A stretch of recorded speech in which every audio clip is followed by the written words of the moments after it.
Okay, guys, hello everybody, and thank you very much for coming. It's very, very important for me because it pushes me to learn whatever happens, you know. If we say that it is whatever happens in this week, then at least I need to go through all of that. So, Charles and Ignacio, James, Juan, Kevin, Lancer, very important Lancer, and Parag, Paul, Shin. Okay, sorry, cannot say it, Sarah and Scott and Steve. Okay, very welcome everybody. Let me open this chat.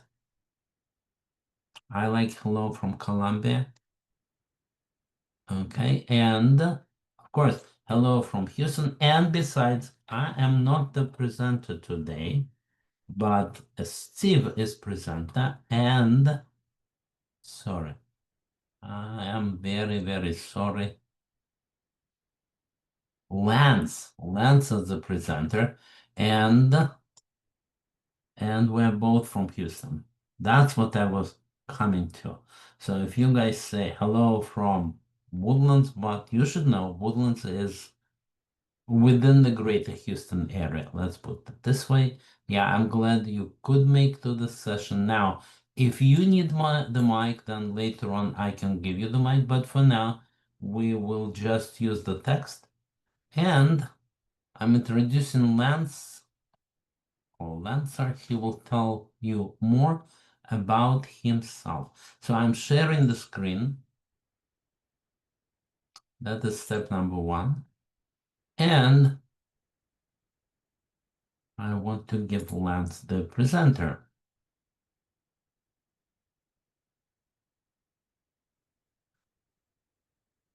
There you are.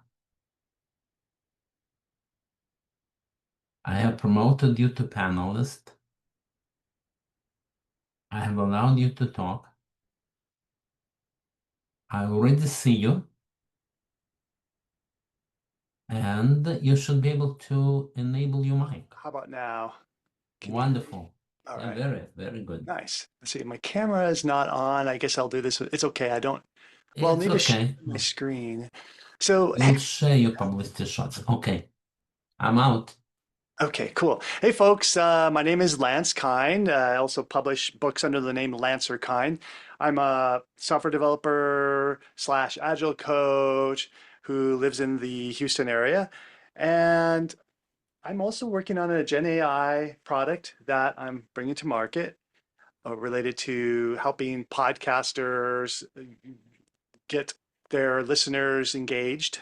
And uh, I won't speak too much on that unless people are curious. But the main point is we're here to talk about how to use agentic AI for writing code. And so I've prepared a demonstration using IntelliJ and their product called Junie. Before I get started, though, I'd like you to type into the chat if you, yes or no, if you use Agentic AI yet for coding, and then also mention what Agentic AI tool you use. While people are typing, Lance, can you please share the screen just to verify that it will work for you? Yeah, I'm a little worried because I don't have a It's at the camera. bottom. No, that's okay. I, At the bottom, there is a button, share, green button. yeah, I don't see that. I feel like it's disabled. Oh, that's very important. Let's try, let's try to figure it out. So I will share for a second. Will anyway do the introduction. So for those people who are new here, I look at what is new, and today what is new is Lance Kind with his presentation. Before there was astronomy and airflow, and by the way, there is yet another new course. Every week there is a new course, and where you find it is up there. This is what I would call the learning path. And if you click on that link, you see all the courses that we surveyed. And the wonderful thing, I would say they're all relevant. So if you want to be an expert, it will be enormous if you do all these courses. But at the bottom, there is Meta, meaning Facebook, Llama 4, and they talk about how to build applications with Llama 4. That's it. I'm done with that. But I need to give you that link, giving you that link here. That's the link that you all need. Here.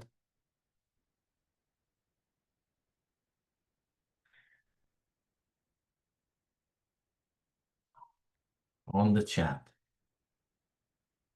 Okay, and I see the wonderful answers already started coming. By the way, Lance, how is agentic AI used for coding different from, for example, if I use ChatGPT and ask it questions? That's Yeah. not agentic AI, or is it? It's not. So the idea behind agentic AI is it's weird, right? The word agentic I think is rather artificial. It's been made up. It It's sort of is. like an adjective form of agent. So it's like we're saying agent Yes, agent. right. Andrew Ng said if it walks like an agent, quacks like an agent, it is an agent. In other words, yes, it is very precise term. But what I want to do is I stop share and see if you can find that share button. Yeah, it's I mean, I'm a Zoom user and I don't it just the button's not visible on my dash. So like your share button Okay. is to the right of maybe show captions. Is that where you would usually find it? My share button is right in the middle. Right in the middle. So all I have is audio on the far left. I don't have the video. I have chat, react, raise hand, Q&A, show Okay. captions. Thank you, Parag. I have to make him a presenter. I make him only a session something. Okay, 1 second. Just panelist is not enough. Okay. Yeah, so a little bit more on agentic AI. So the idea is that the agent has more agency and it has the agency to use tools that are local on your machine. And that's one part of it. The other part that I observe with agentic AI is it also doesn't depend on you to keep prompting it. It starts, oh, here we are. Let me click on something. Join as a panel. The-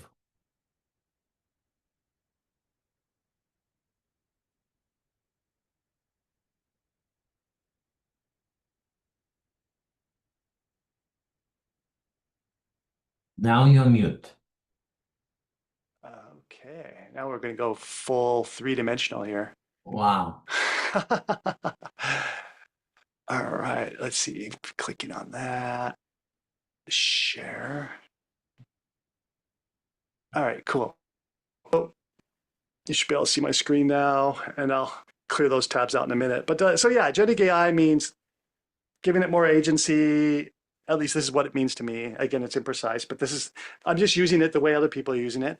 And that agency means it can do things like maybe write emails, run your IDE, list the files on your file system, uh, all kinds of possibilities. So I saw that not many people have used agentic AI for coding, and I've been using it now for a couple months. And what you see here is IntelliJ, by the way. And IntelliJ comes with a agentic AI capability called Junie. So this is the Junie tab where I can describe to Junie what to do. I also have another tab, which is more like what people are familiar with. If you just want to like chat with ChatGPT, you can click on the AI chat box up here, the little spiral one, rather than the one that looks kind of like a J with a face. I'm sorry, is Junie a separate plugin? Do you need to install it? Correct. Yeah, it's a separate Okay. plugin. Both, I believe both require, so to get this capability in your IntelliJ, you have to spend an extra $10 a month. And you can see down here in the either one, either Junie or this one, you can pick, oh, maybe I'm incorrect on that one. I see Junie, I thought I could pick my LLM. I'm not, but this one in the AI chat, I can pick my LLM if I care to change that. And so even without the agentic AI, using something like cursors, if you're using sorry, what's that IDE? Visual Studio Code or Visual Code. You can this AI will actually tell me a lot more interesting things. Like I can ask it problems if I copy paste things like I do in a chat GPT into here and then ask it about an error message, it actually can read my code. So it will tell me, it'll give me much more informed responses because it knows the context. In fact, the context down here, you could turn it off, but right now it says it's monitoring my code base, you see. So like I could grab just, it's okay, you don't need to understand this. This, by the way, this is a Java application. And I could say like, what is this for? So right now I'm just demonstrating the non-agentic, just the regular AI assistant, which is like the ones from GitHub Copilot. And so now it tells me about that, and it gives me the usual responses you would get from a ChatGPT session. However, it also can tell me about what's in my code. In this particular prompt I gave, it didn't seem to use any of that information. So actually it did. See, it actually has, I only gave it the one line, but I only gave it the API invoices, but it actually pulled out more information. So this is part of setting up the server's routing in your method. So it's pointing back at my code and telling me, using that context to help answer questions. And it says, this is the defining API endpoints that your microservice will expose. How is my font size, by the way? Maybe I need to make it bigger. Let's see if I can do that. I don't know how to do that. It's okay Oh, for me, there it I is. see it, but yeah, Okay. bigger is better. Yeah, I guess I'm gonna have a difficulty if I get too big. Okay, cool. So that's the code assistant, but let's go into the agentic AI. Let's work with Junie, but first let me clean up a little bit and close some tabs because things get messy because I was working with it earlier today. So from the high point, Once they say you can go into presentation mode, can you find the presentation mode? did the wrong thing there. Sorry, I closed it.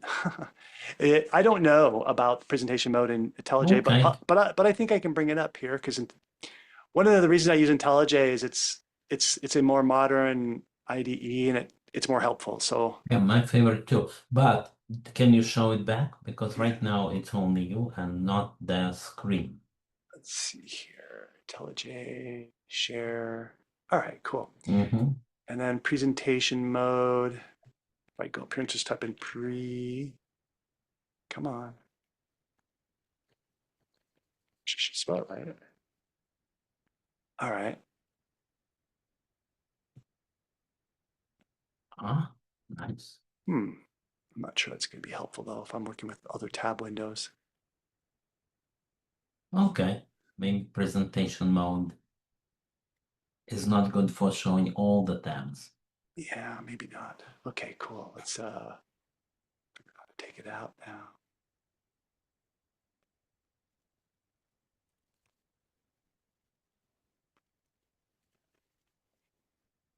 I don't know how to turn it off. That's the irony. Okay.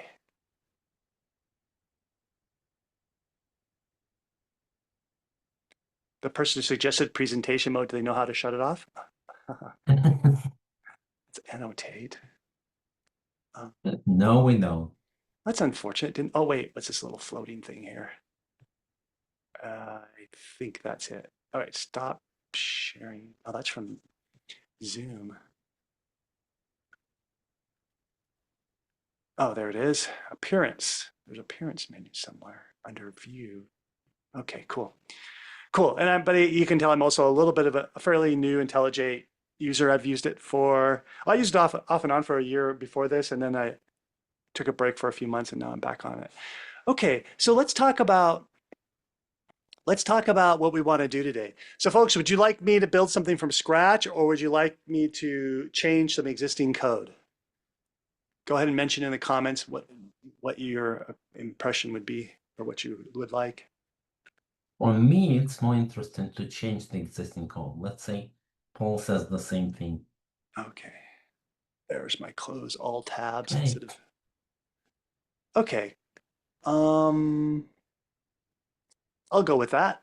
So here we have, in this particular application, I have, this is some real work I want to do. And I tried this out beforehand and it's not going to go smoothly, but it'll give you the idea about the capabilities of Junie. This application was built with Junie initially. I said, hey, Junie, give me an application. Here, I got a visual. Give me an application for a course on teaching API testing. And broadly, architecturally, I need something that has a consumer API, meaning somebody's going to use the API, a producer of the API, and that producer is also dependent on somebody else. So I have three layers here. And so what I did before I put Junie to work is I just filled out this README a little bit to plan out what I was going to do. And I said, let me make this larger because that font is small. So I'm describing what I want to do, and then this workshop it will have these things and some specific libraries for implementing the testing. So it's about test automation and APIs. And so these two things were a key point, and this one seemed important as well. And so I just filled out this README. I didn't have the image at the time, and I described what I wanted to do, and that's about it. I had maybe a little bit more content than this, and I said, okay, Junie, build me a microservice that and a client for the microservice that passes an invoice around. And I actually didn't bring up the third-party dependency. I added that in later because I wanted to start a little simple. And so I told Junie to do that. And then to my surprise, she went and read my README file first and then got more context. So she says, oh, this is going to be use Java. It's going to, because I forgot to tell her that. And it's going to use some tools like OpenAPI for specifying the API. Note it's Open API rather than OpenAI. And so then she got to work. And after about 40 minutes, she had something that was working and had tests to prove that it was working. And then that was good for initial start, but there were some problems. So the first problem is Junie didn't use very modern Java dependencies, and so I had to go update those, and that turned out to be challenging because Junie was struggling with that too. She was like changing the dependency versions, trying to get them compatible, because if you have multiple dependencies trying to use the same common libraries, that creates a coupling, and sometimes those libraries aren't compatible with, they might be compatible with one dependency, but they're not compatible with another. So she had to back and forth and to try that out a few times. I promise not to talk too much more. I'm just trying to lay the groundwork.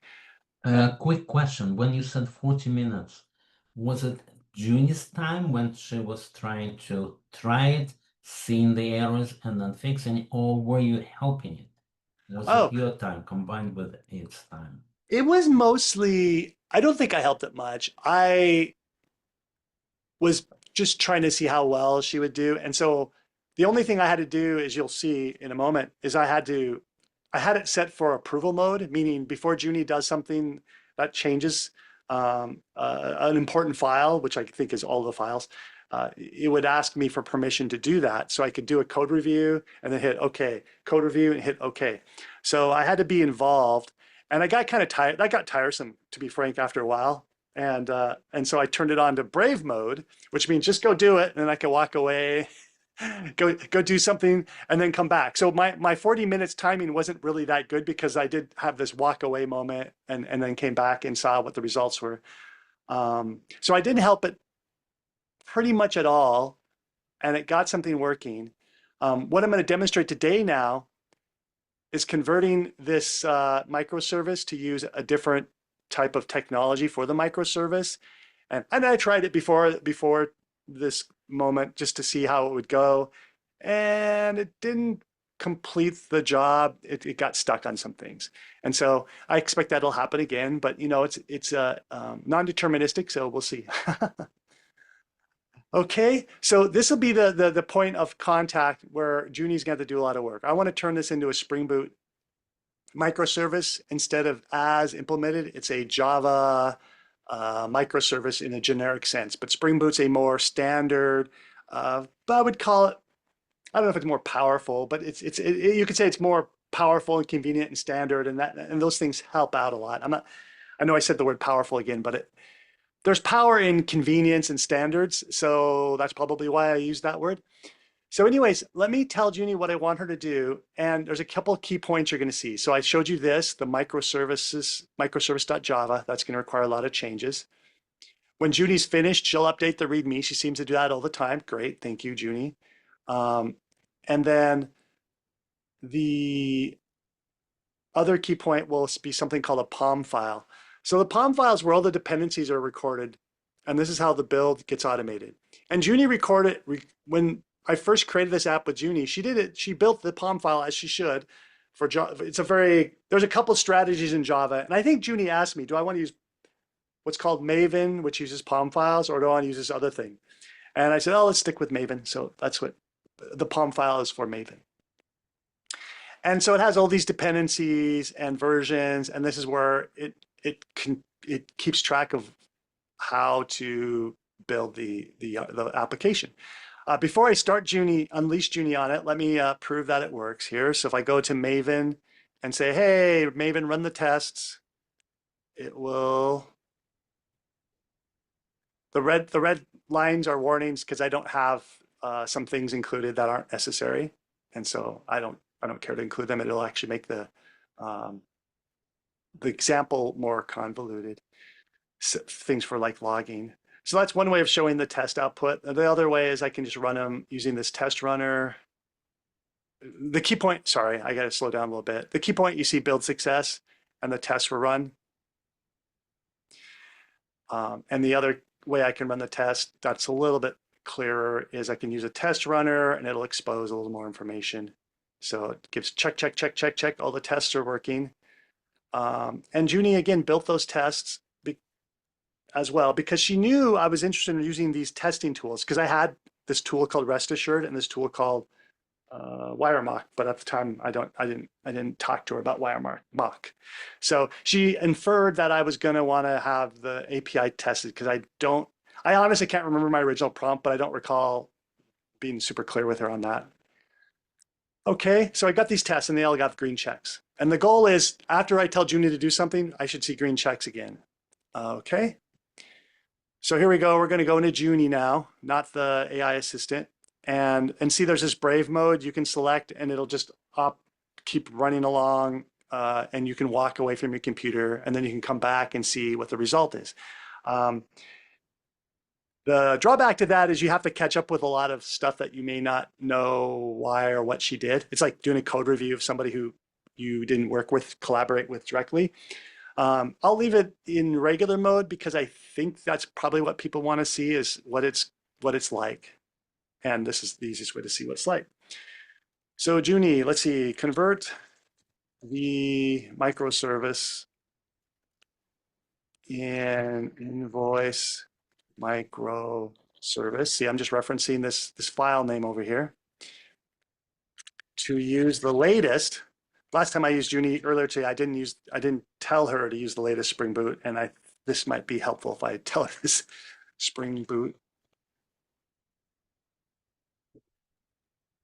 Okay, and I think that's about it. I'm trying to think if I could prompt her a little bit better for better success, and I just used the latest Spring Boot. And after that, she can work out and infer whatever she needs to do to get going. All right. And if you're a little bit like unsure, you could say plan, give me a plan to do this. And Junie will tell you the plan before actually executing it. But I think folks probably want to see some action. So let's get some action. All right, so you can see it's sending the LLM request, it's working. And sometimes you realize, oh, I made a horrible mistake. You could click stop, save some of your tokens. I don't know if this for $10 a month, that's a good deal for inference cost if you use this a lot. I don't know if it's throttled at some point. I haven't gone over any quotas that I know of. All right, so she tells me the plan. She's going to look at the code, going to check the current state. Sorry, I'm trying to find a good way to present this. Maybe a little more here. Let's close this. Hide some things here. Okay, cool. So she's got a checklist and she's checking it. Oh, what's this? So this is another part of the log. Oh, I'm already at an approval step. So anyways, she's checking the current test to make sure she understands how they interact. And so she's already at a step where she wants approval. So I can now inspect it. If I click on that, this annotation tells me she's going to add 8 lines and take 1 away. And so here we are. We have Spring Boot. Great. 3.25. I was checking this earlier. Well, it's okay. I'm not going to distract us. But yeah, this could be the latest now. I don't know. I forgot exactly what the number was. It's pretty close to it. And she took out the old Spring version. Oh, that's interesting. So she's removing, I was using Spring in general, not Spring Boot. And so she took that out, probably because it's not necessary. But anyways, I'll hit approve. And she's going to keep working at it. And it's telling me, the checklist right now is check the current test, understand how they interact. And then this must be the details as she's going through step 2. She's opening these files. She edited the POM to include Spring Boot parent and necessary dependencies. And then now attempting to change it. So now more changes. It's going to add 12 lines. Let's see, it's going to add. That all looks normal. It's adding this starter test piece.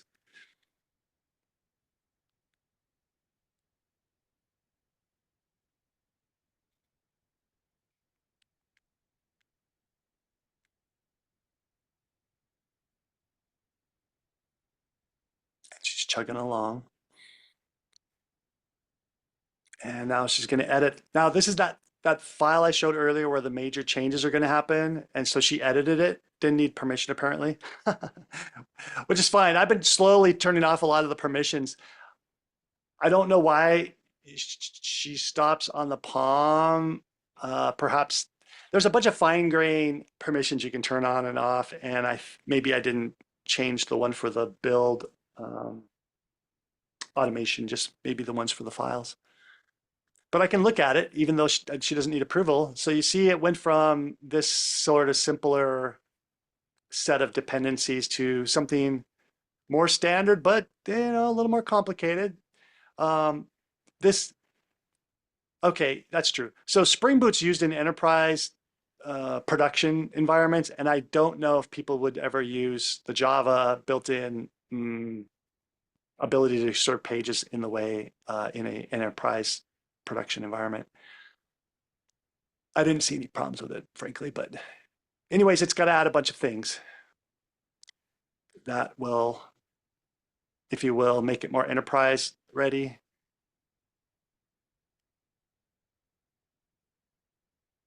And she says she's having trouble. Oh, must be having a connectivity issue. I don't know what that's about.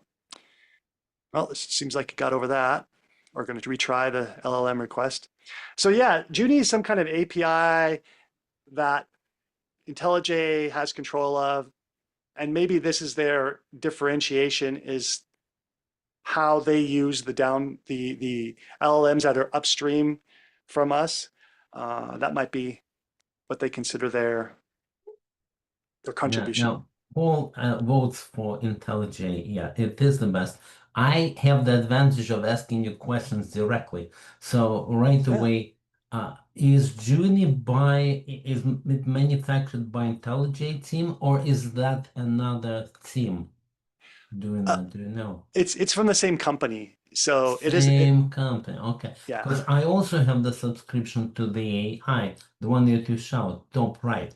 But it's a different version, it seems like they're experimenting.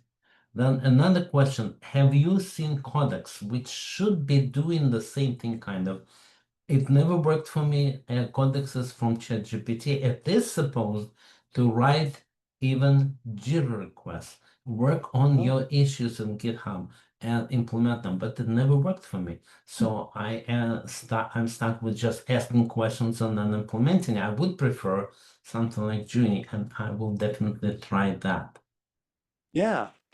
Yeah, I've not used Codex, Okay. and I don't know if Junie could write Jira tickets. This I don't know how they focus their time on.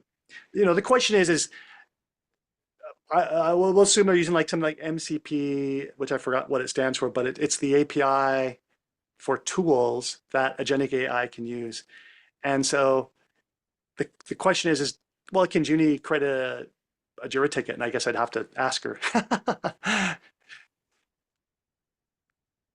And that's really helpful if you're working in enterprises because, for example, there's a bunch of like, all these little details take time, maybe 15, 20, 30 minutes of getting the ticket ID into before you commit the code, you need to put the ticket ID into the comment for the code commit. Otherwise, um, the pipeline may reject it because they don't know what you're working on. They want to have that traceability, and there's reasons for that traceability for compliance reasons in certain organizations. In other organizations, they just don't care about that. Hey, Mark, if you don't mind, yeah, I love that you're reading out the comments as they go in live. If you I'm doing that, so we're working well together. I'm reading the comments, I'm answering when I can. And these are useful. So my experience with Codex, I was very impressed with the advertised capability, but ChatGPT itself kept saying that, don't use Codex. It looks like a jealousy scene. Seriously, and no, instead you're not ready for Codex. That's what it will say. So I'm still not using Codex, but I hope to because how nice you step away for 40 minutes and what it gives you are the PR, the pull requests. Yeah. That's very promising. It also taught me the good discipline of programming. I asked about why are you doing pull requests even between branches? And it correctly answered that that's the best practice. Not only that, it taught me how to document my architectural decisions and make that part of committed code so that when you look back at your code, you have not only the code story, but also your design decisions story, all part of issue, all part of your committed code under doc. So you learn from it. You learn from it, then you teach it. That's my point of view. That's all I have to say. Yeah, yeah, and there's okay, so other key tips if you're going to run out and try Junie, having there's a IntelliJ tip about creating something. I'm going to get the name wrong. I don't remember exactly what it's called, but there's a subdirectory in here called .j Junie, and in there you put in a markup file, a markdown file, like my README, and you can to give it the context for Junie, like maybe every line of code you write a test for or something like that. You can basically put in your prompts for Junie. And I haven't used that capability because I try not to like overdo things until I know I need them. So my observation was it was hugely valuable to have a README that could explain to Junie about what I was going to do. And I didn't even know that wasn't even for Junie. That was just for me making the announcing what I was trying to do to myself and thinking about it before I unleashed Junie. Okay, cool. So she's starting to run the tests. Remember, I had existing tests, and where is she at? She's done a bunch of work. Let's look at this in detail here because there's some interesting things. I don't know like cursors and the other ones well enough to know how well they are debugging their problems. But so for example, she found a problem. There's an IO exception in invoice test, and she's trying to fix it. And then there's an other. So the tests are failing, right? And if I look at this, let's see what we got. No such method error. So when the tests were executed, so it compiles, but when the tests are executed, she's discovering it's not working well. New such, and this is probably what will, I don't know if I'll get much further on this because I have a feeling it's going to take a human to solve this. Anyways, she's going to edit the POM again. She's trying to get something fixed. And let's take a quick peek. Okay, so she's trying to use this thing called client 5 in the, and they'll even put in comments like, well, why are you using client 5? And it says, add an explicit version of HTTP5 that works with WireMock. So that's one of my pre-existing dependencies. And she's suspecting that there's a problem with WireMock. And that's why her hypothesis is that that's causing my tests to fail, this problem down here. And so she's going to give it a shot. So I'll just click approve. And she's going to work on it for a minute. Meanwhile, I can show you another thing that I've been working on. So I got the IntelliJ Ultimate Edition because I work in a lot of different languages, and the Ultimate Edition comes with their entire suite of language-specific versions of IDEA or IntelliJ. IDEA is the name of the company, IntelliJ is the product. But then they name each product a little differently. So I have another copy of this IDE from, oh, I gotta change my share. Yeah, and then they iterate fast. They had a separate tool for writing books, and that was called the Writer. And Oh, it's retired, and instead it's part of every other IDE. So you need to find a way in the marketing department to ask questions. so here's But the, oh, she's just trying to make some more changes. She's trying to get you can see it's all about the tests now. So she sort of thinks, well, maybe not. She did change the invoice microservice too. By the way, from a developer standpoint, it looks directionally correct. I see the Spring Boot application markup in here, which is new. That wasn't there before. I'm seeing, what is this? The main function needs to be adjusted to accommodate, what is going on here? Oh, okay. Yeah, I was passing around configuration settings in the previous version, and now I'm really surprised. I'm not sure what's going on here. I can see she's taking arguments for the configuration, but I often ask it, I ask, why did you choose this particular decision? And I learn or I don't. oh, you can, oh, okay. Yeah, I ask about every decision, a Follow. decision they take. So I don't know what happens if I start talking to her while she's busy. It says type a follow-up task. Oh, she thinks she's done. Oh, okay. She thinks she's done. But I would say she's not done because see, my tests aren't passing. So I disagree with it, with her. Um, and this doesn't look right actually. So I'm going to close my tabs. I don't know why I'm seeing some of those changes don't look right to me. It looked better earlier when I was trying it out. Let me see here. Close that. Close that.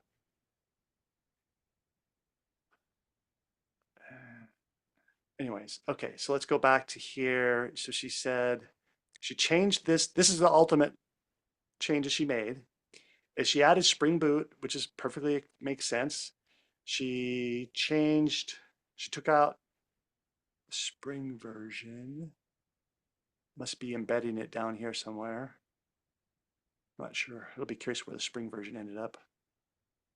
Okay, so all right, and then she's using this other client that she hypothesizes will work with WireMock because she thinks that's why the tests aren't passing.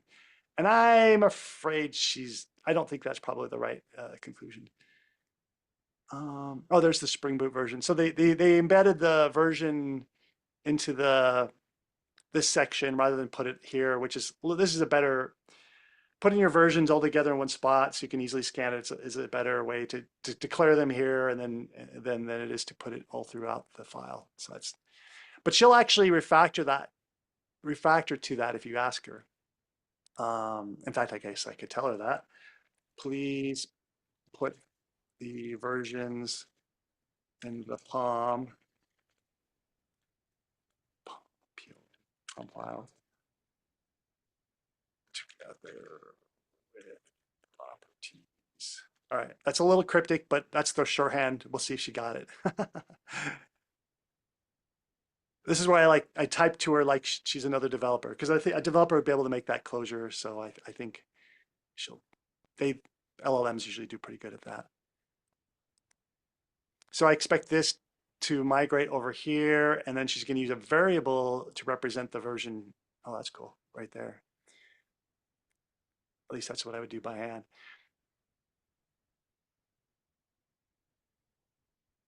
Okay, edit. All right, so Spring Boot's right there, like I was expecting it that she would do. And then she's going to have to use that, though, and I don't see a change where she was using it. So something, well, let's see here. Where is Spring Boot framework? Right here. I feel like maybe I have to prove a second change. I wonder if she doesn't. I'm a little puzzled. I want to see, I expect to see the version referenced. Like you see here, it says WireMock version. You should see something like that. Oh, here it comes probably. Okay. Oh, she's doing it backwards. That's not good. Like, she's putting the, hold on. I'm sorry. Nope, she did it right. I got confused. I got confused. Okay. Yep. She's doing it exactly the way she should. I know I should call it it, but since it has a feminine name, it just, you You know. said the discussion. So yeah. All right, so approve. All right, so it'll probably work equally as good as it did when we got started here with my test still failing. But anyways, yeah, so there's a little bit of code cleanup.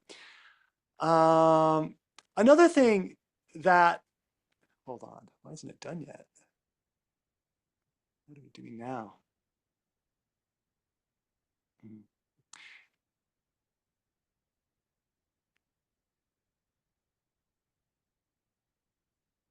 Hard coded to 330. Okay.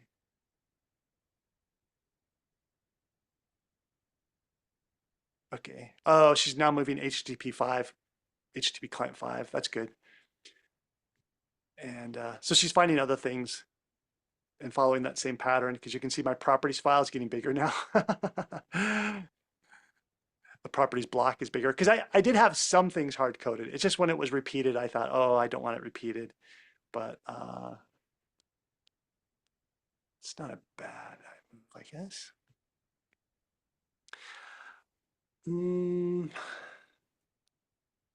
All right, let me think about this. What else I want to say? Oh, okay. So folks, if you're software developers, what I think is another thing that's high value for having an AI, doesn't have to be agentic, is to be able to pop open the chat and ask it to review your code. So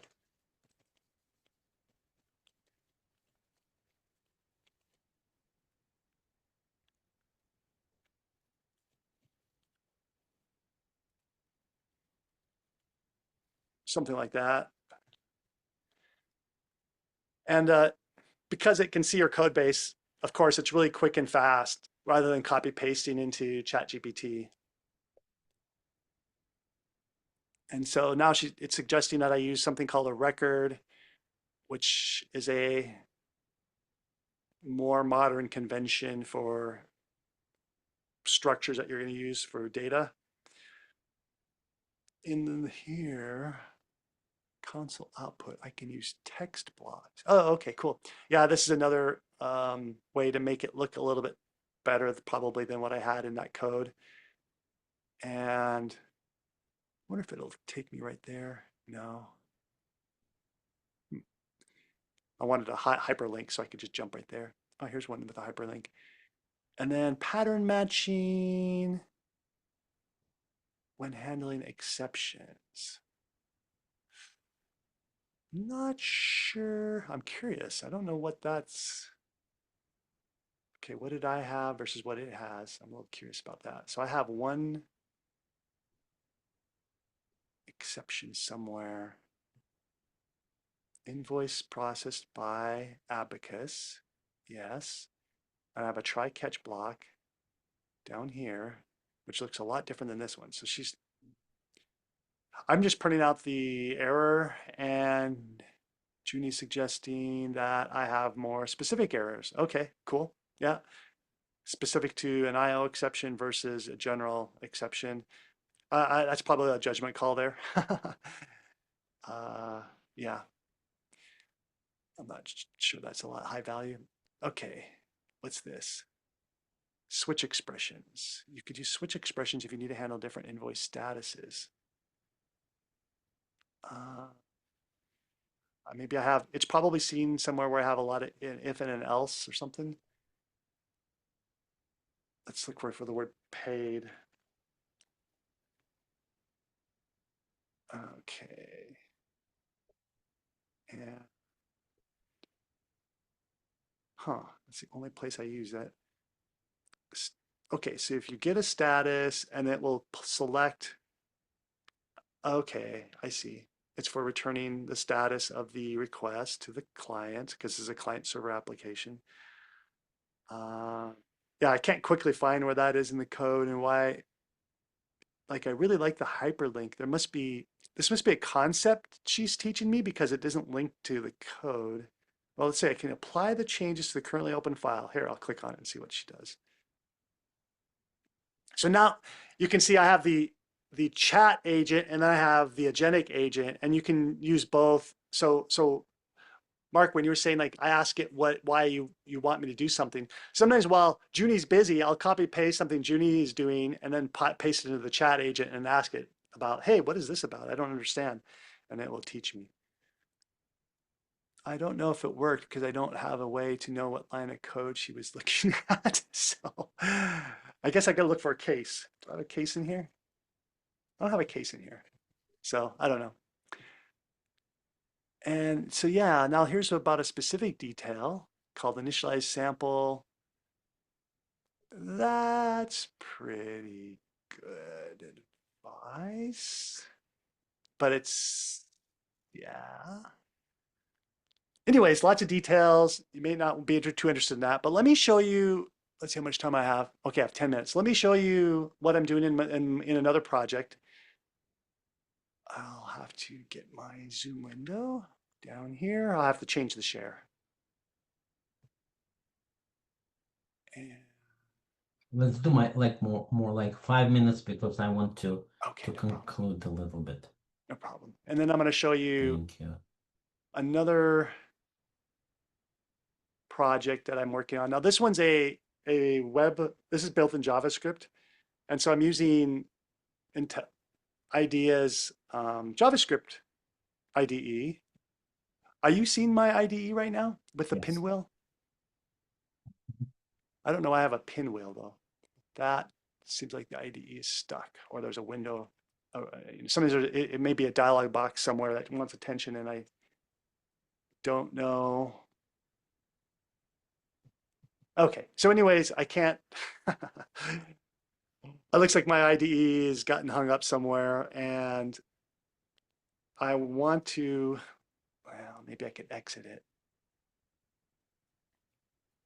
Oh, it says, all right, so I have to kill that one. I don't know if I have time.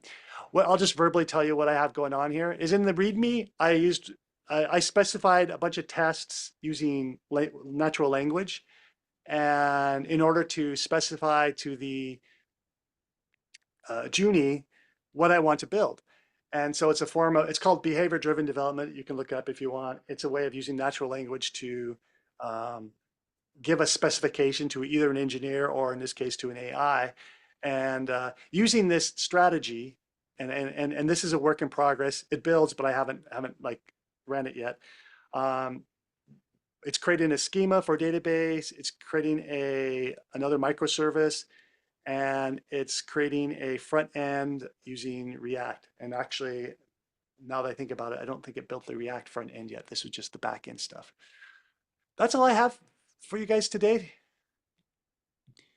Lance, thank you so much because I think it was a tremendous effort. Okay, we made mistakes.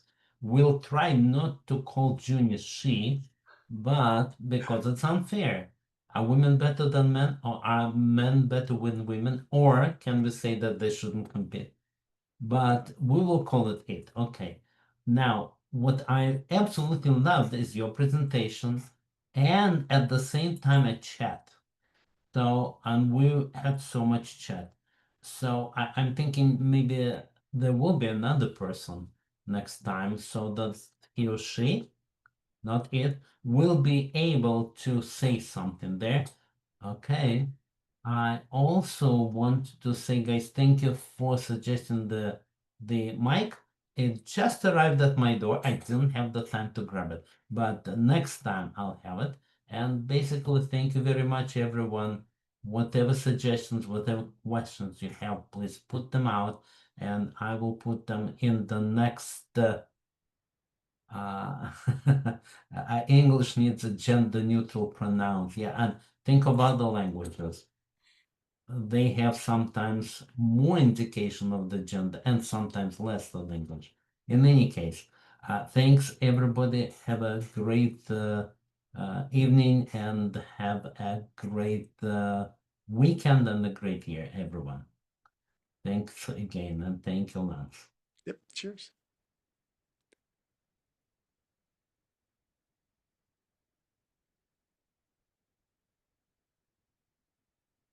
All right, goodbye. Be well.